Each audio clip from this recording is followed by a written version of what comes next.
Hi everybody, this is Gad Sad for the Sad Truth. Yesterday, after a typical long day of work, I decided to turn in and watch the NBA playoffs, Golden State versus Oklahoma City.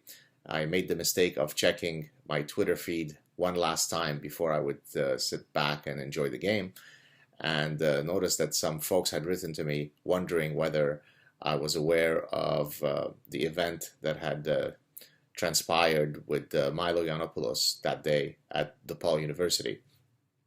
I hadn't. Someone was kind enough to share the clip with me. I watched part of it and decided to alter my plans of watching the game and instead spend the next few hours weighing in on Twitter about the grotesque reality that had unfolded.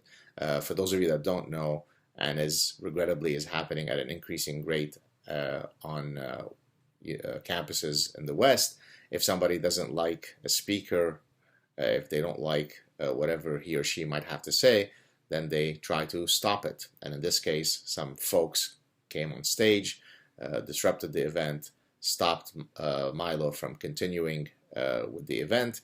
They were quite clearly threatening in their demeanor. I'm not sure whether legally it passes the threshold of assault. Hopefully Milo will explore all possible legal avenues. But in any case, the event was regrettably and prematurely cut short. And in that sense, the agitators won. They didn't like what he might have to say, so they shut it down.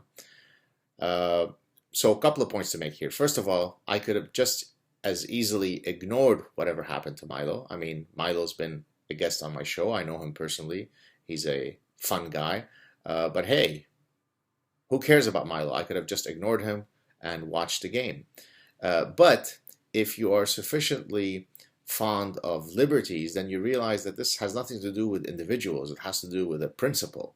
And the principle is that in a free society, you don't have the right to shut down the voices of others and then claim that that's your freedom of speech. It is simply astonishing that folks actually argue such a point, as happened yesterday on my Twitter feed. Some person was exactly intimating this viewpoint. Hey, well, what's wrong? I mean, they're just exercising their freedom of speech. I mean, I don't know what that person could be thinking when espousing something so profoundly idiotic. That person has the exact same voting rights in a democracy as you do.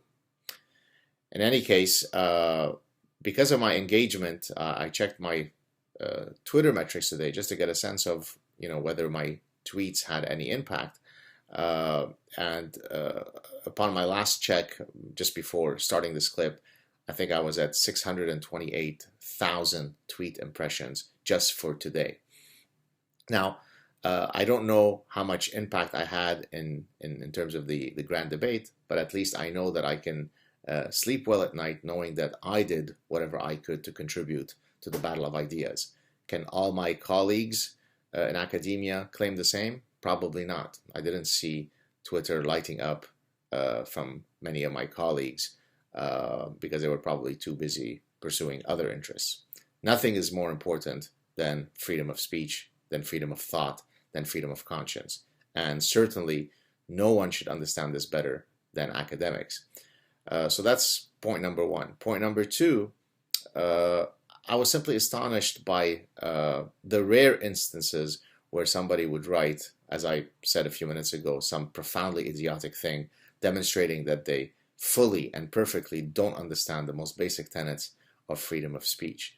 One person with whom I had a bit of an engagement and then decided that it was futile was basically arguing that, look, she just has this instinctive hate toward Milo, and therefore she can completely understand that given how grotesque of an individual he is, then hey, what's wrong with what they did? She supports that. So she couldn't understand that there was a greater principle involved here, right? And again, this person has the same vote that you do in a democracy.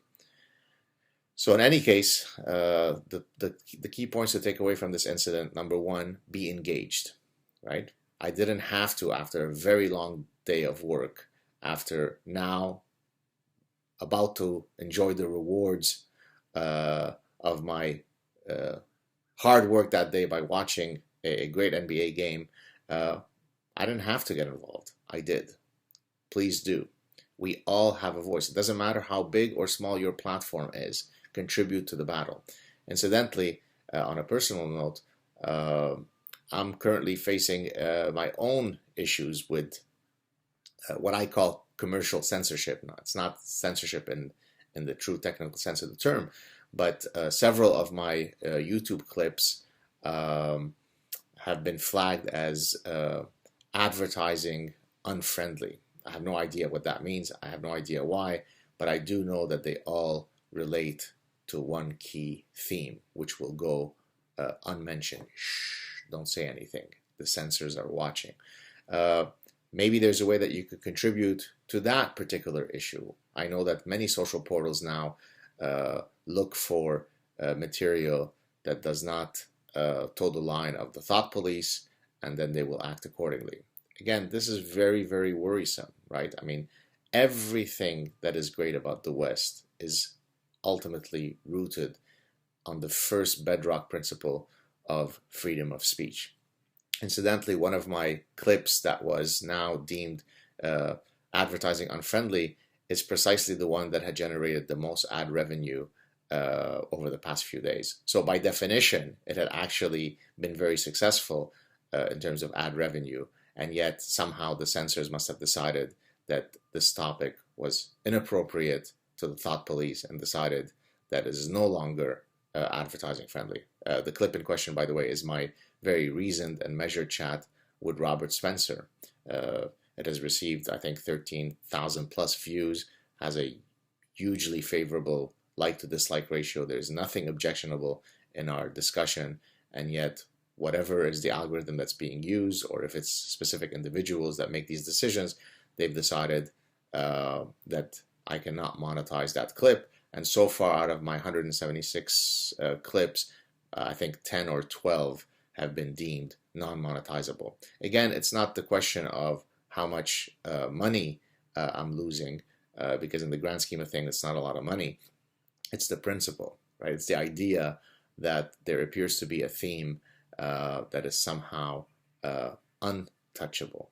That is grotesque, and it is an affront to the most basic tenets of freedom of speech. So please get engaged. Thank you for listening. Spread the word. And if you can, please contribute to my Patreon account. If you appreciate what I do and realize how much time and effort and, frankly, risk I take in doing what I do, please contribute. Thank you.